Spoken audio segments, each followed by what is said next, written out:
join On the Other Hand today for this. And I think that there are some expressions of Christianity that have become so entangled with a specific politician, a specific party, a specific movement, that they can no longer be critical of that and land a punch. This is On the Other Hand.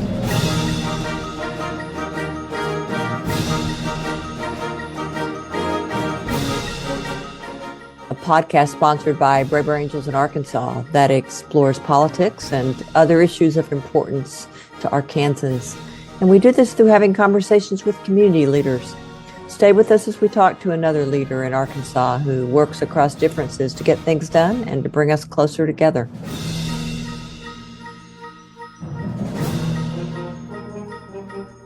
Hello and welcome to On the Other Hand. I'm one of the co-hosts of this show, April Chatham Carpenter, and I'm here with my co-host today, Glenn White. On our podcast, Glenn and I interview community leaders in Arkansas who are working towards solutions across various political or religious or other divides, and who in other ways reach across various divisions within our community. And we're very excited about having our next podcast guest today. Glenn, who is that guest?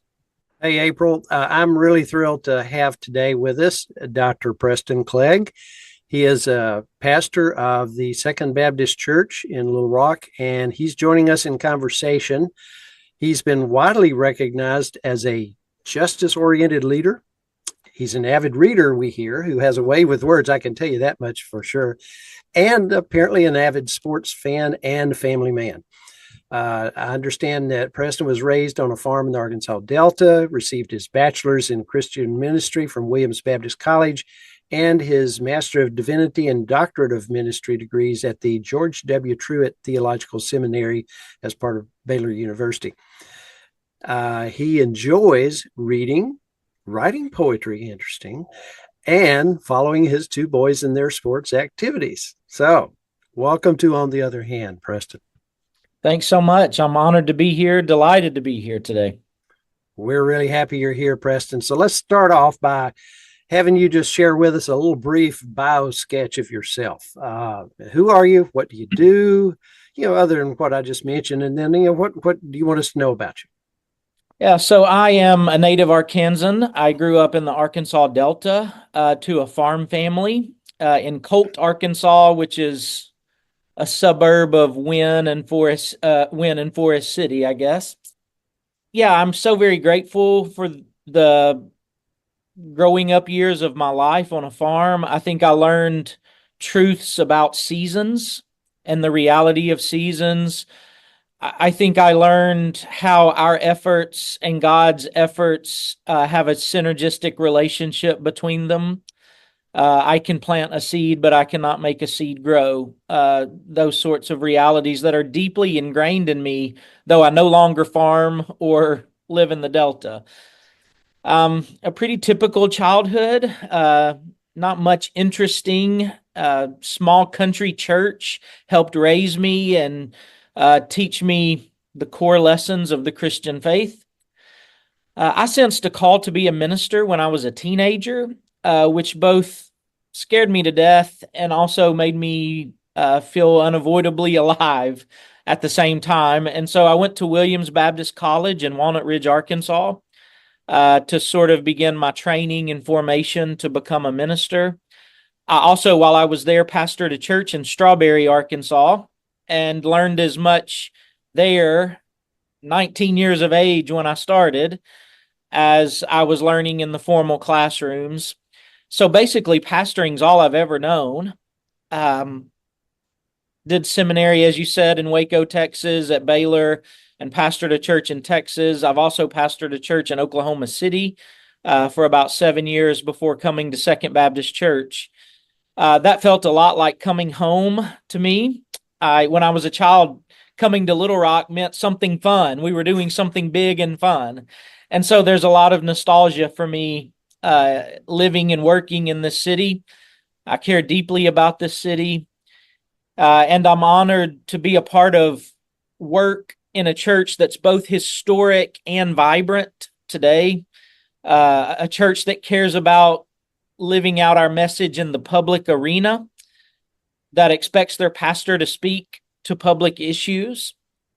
And yeah, I have two sons that keep me busy and on the go. I'm most proud of them. And a lot of what I do with them in my mind. You know, what kind of world do I want my children to live in?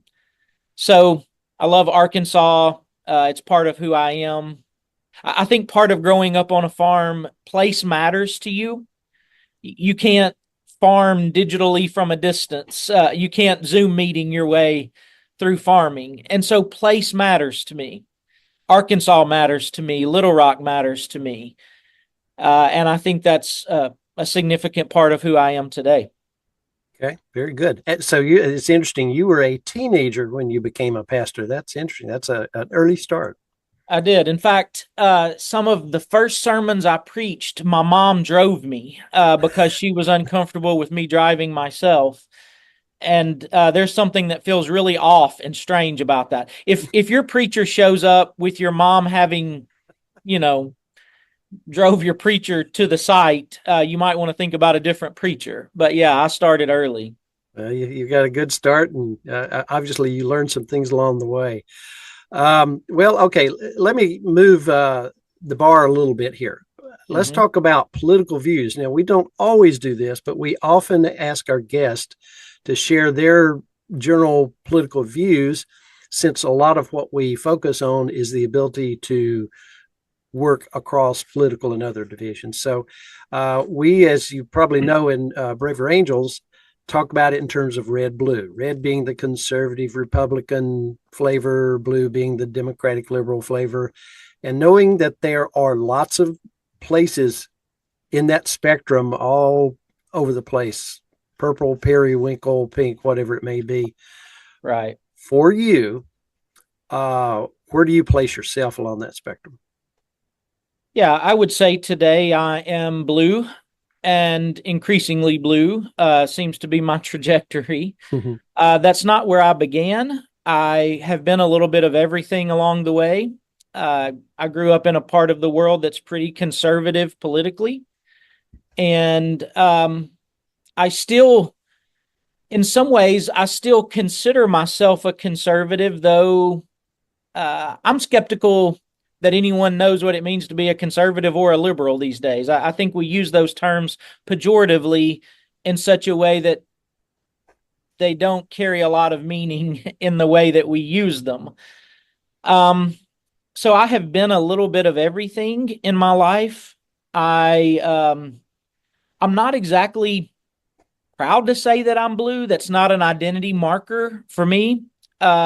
In a way that's been more of a side effect of my journey than an intentional destination of my journey. But it's where my prayers and my convictions have led me to this day. And my prayers and convictions could very easily lead me in a different direction along the way. Who knows? But I often say as a minister that I care less about the ground on the right and the ground on the left and the ground in the middle. I think all of those can become corrupt and become something they were never intended to be. I feel like my calling is to try to summon people to higher ground. Now, obviously, we can't avoid political spectrums, but my goal has been, how can I help people reach higher ground? And then we'll see how that plays out in a political spectrum. So that's sort of my journey and where I am today. Okay, and recognizing we can always change, although we don't count on it usually when it comes to politics, but I understand where you're coming from. I do want to go back in time a little bit and say, when you look at your early life, do you identify any particular life experiences that were pivotal in helping you arrive at this bluish place?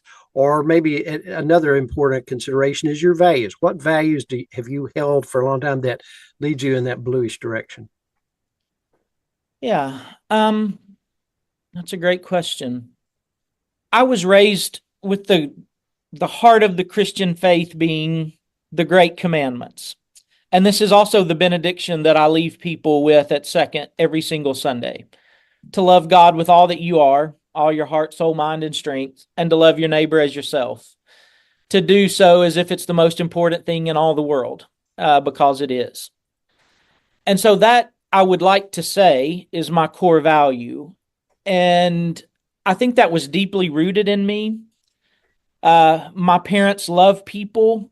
They know people. To this day, I can go home and we play the "isn't that so-and-so's brother" game, or "isn't that so-and-so's uncle" game. Community matters. People matter. And so I've tried to live my life in a people first way. And obviously I can recognize that there are people all along the spectrum, the political spectrum, that would say the same thing, right? I think I strive for a politics where we are humanizing our politics rather than politicizing our humanity. And I see a lot of the latter more than the former. I think what I care more about than where a person is on the political spectrum than I do how they got there and what values are driving, shaping, reinforcing those views. And would they be open to reconsidering them if alternative evidence met them? So I think a people first approach to politics has been a guiding light for me, and it's why I've landed where I've landed today. Thank you for that clarification. And I'm sure that we will probably get into some more of those values as we move forward with some questions that we're going to be asking you. I did want to follow up, Preston, on your comment about you see your role as a minister to summon people or to call people to higher ground. What do you mean by higher ground?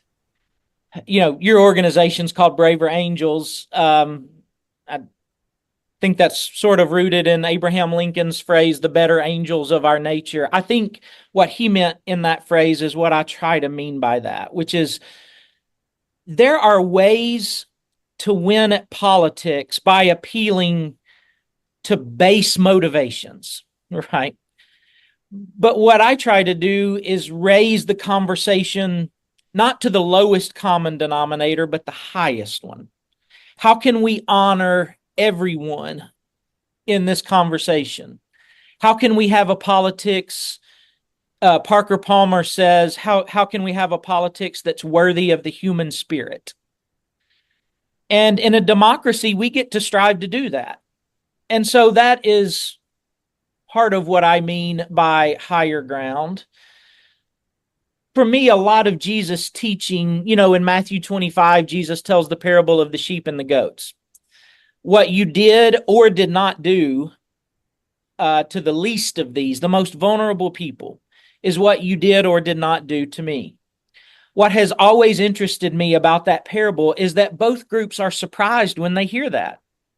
And they say to Jesus, "Well, when did we see you? Or when did we not see you?"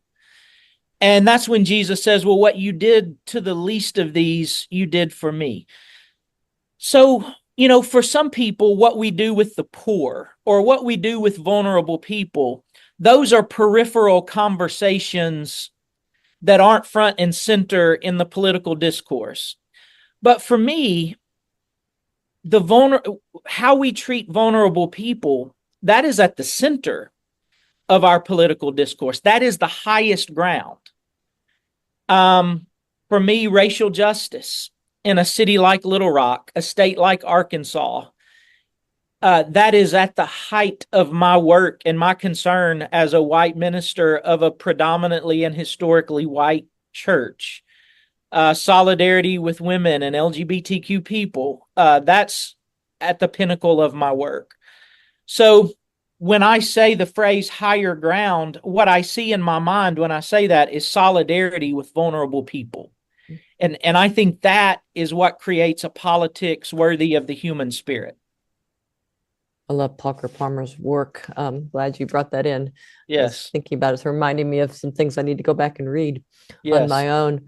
I'm curious about, as you were talking about what led you to become a faith leader and a minister. My husband used to be a Southern Baptist pastor, and we've had often many conversations about, what do you like about being a pastor? What do you not like about being a pastor? And as you're reaching towards this higher ground and calling people towards this, I'm curious about what you like best about the role that you currently have as a minister. Several things that I like best about being a minister. I traffic in the holy and live amidst mystery that can easily be lost on me because it's my daily experience. But I get to walk with people through the whole of life. When babies are born, we bless them and dedicate them in our tradition. I do funerals at the end of life and celebrate life and try to interpret death in a meaningful way. I get to walk on journeys of marriage and divorce and sickness and health and raising children and empty nesters and retirees. And so I get to see across my pews the full panoply of the human experience. And I get to show up in those places. So that is part of what I love the most is just getting to walk with people through the long journey of life. One of my friends says that pastors are one of the few remaining generalists in the world. And I think there's some truth to that. Pastors have to be multi-competent to pastor well, or at least staff towards your weakness, which is more of what I've done at Second. So I enjoy being a generalist and knowing as much as I can about different things. And I think just this notion that God and I might just be working together in some mysterious way that I can't explain. I think I learned that on the farm growing up, that there aren't many atheist farmers, right? And I don't mean that condescendingly. What I mean is farmers know that they can do everything the right way and lose a crop. There's more to it than your labor. And there's mystery involved.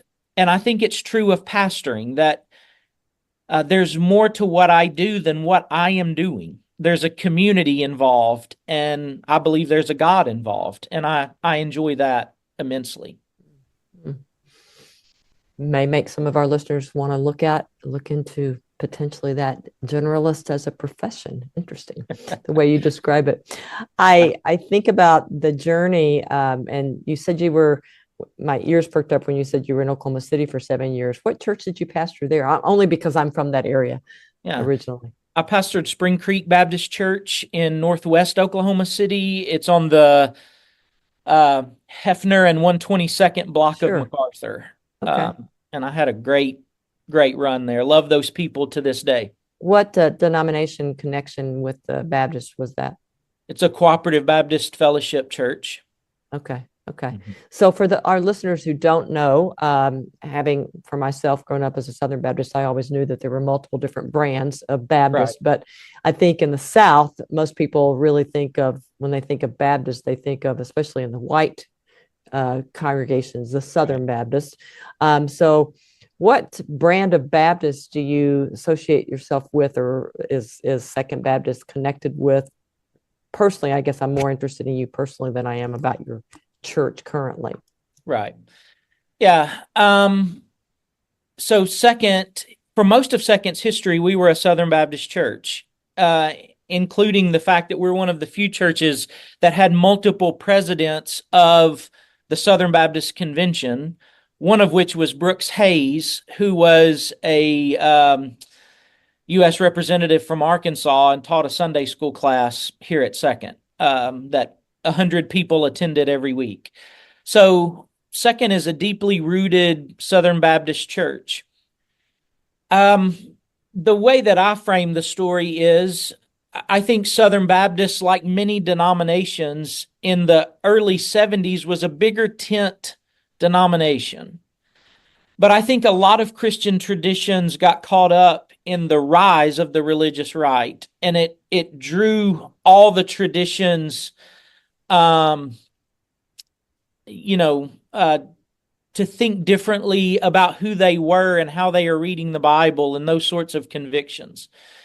For Southern Baptists, the way that played out was a proxy issue of women in ministry and how you read Scripture in relation to women in ministry.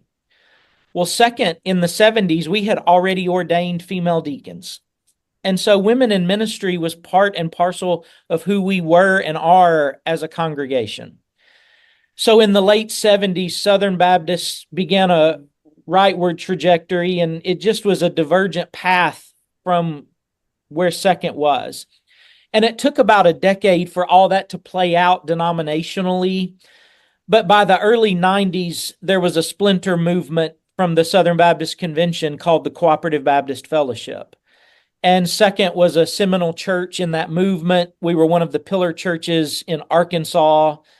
And we're a proud Cooperative Baptist Fellowship church to this day. We maintain Southern Baptist ties. We had a dual alliance for some years, but eventually our identity and the SBC identity just diverged. So today we are a proud Cooperative Baptist Fellowship church. Have you gotten criticism personally from the move away from the Southern Baptist? Yes, I have. And criticism in most instances would be a harsher word. I think it's been more confusion. And to the point that you made earlier, if you're driving down the road in the South and you see a Baptist church, odds are it's a Southern Baptist church, given historical reasons. But we're just different. And we often say we're a different kind of Baptist church.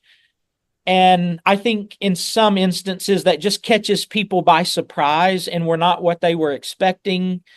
And so I would say it's more surprise and confusion than outright criticism that I've received. But there has been some of that, of course. Yeah, makes sense. Well, Preston, one of the things I'm interested in hearing from you, because I ask this question a lot of people who have a faith background, and that's about the difficult relationship between government and religion.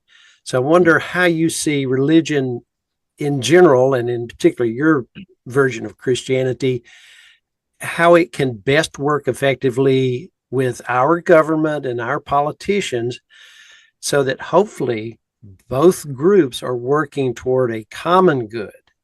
And that I know is challenging because you have to maintain consistency between the rights we have under the U.S. Constitution, but also walk the walk of your religious beliefs or lack thereof for some people. What are your thoughts on that?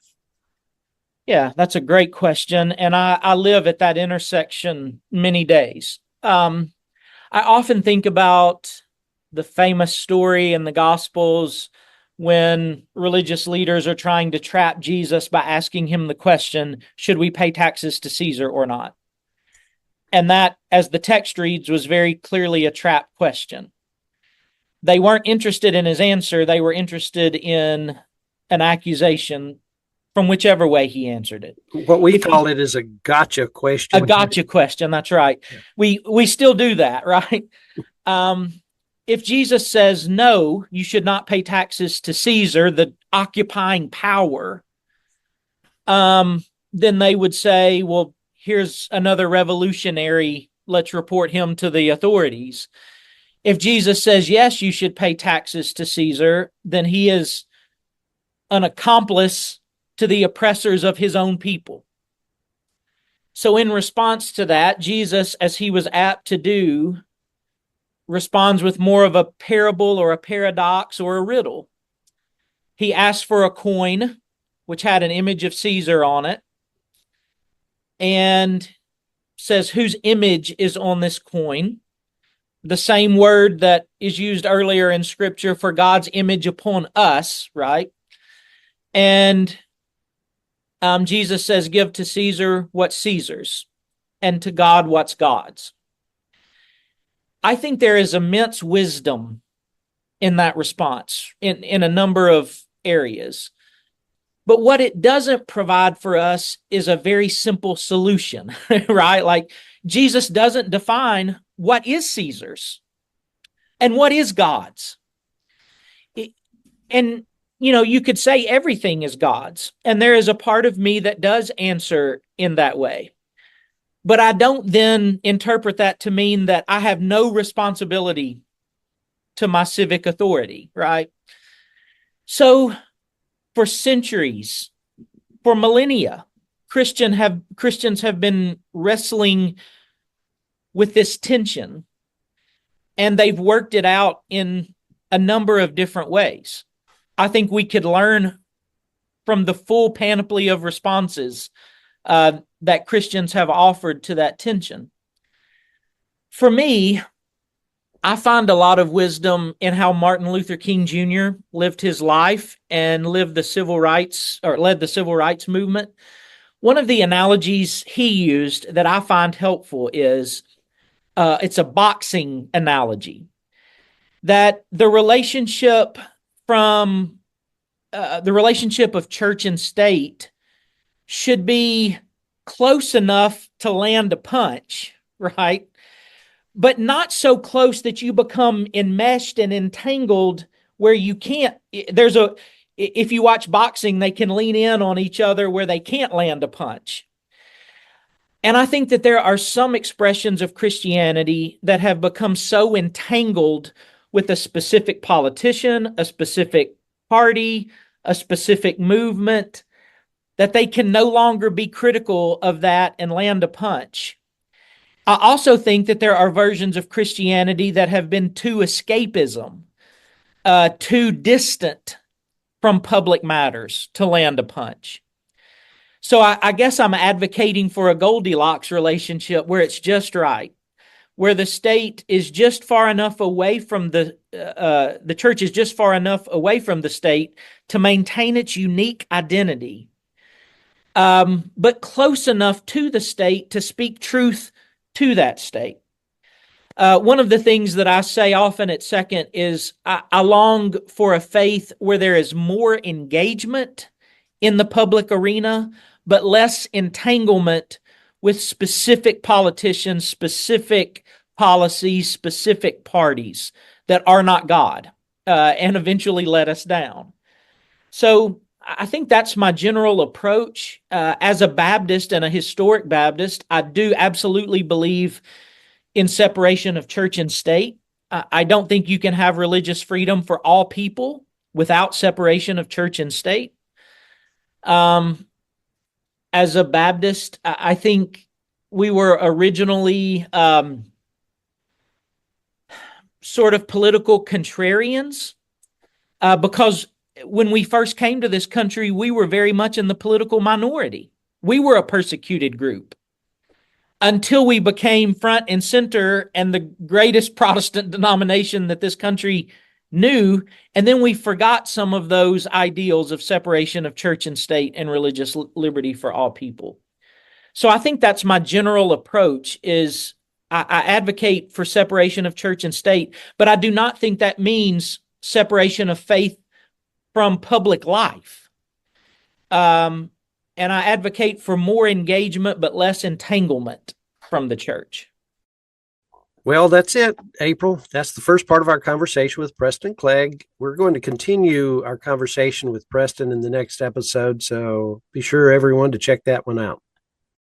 On this podcast, we've often interviewed people who are making a difference in the faith communities, but we recognize that not everybody is interested in those kinds of conversations. So you might consider listening to our conversation with longtime Arkansas journalist Rex Nelson in episode number 48. On the Other Hand is sponsored by Braver Angels in Arkansas. Music was composed by Randall Standridge of Jonesboro, Arkansas, and was performed by the University of Northern Colorado Symphonic Band, Dr. Richard Main, conductor. From your host, April Chatham Carpenter And Glenn White. Let's each do our part to bring our community closer together.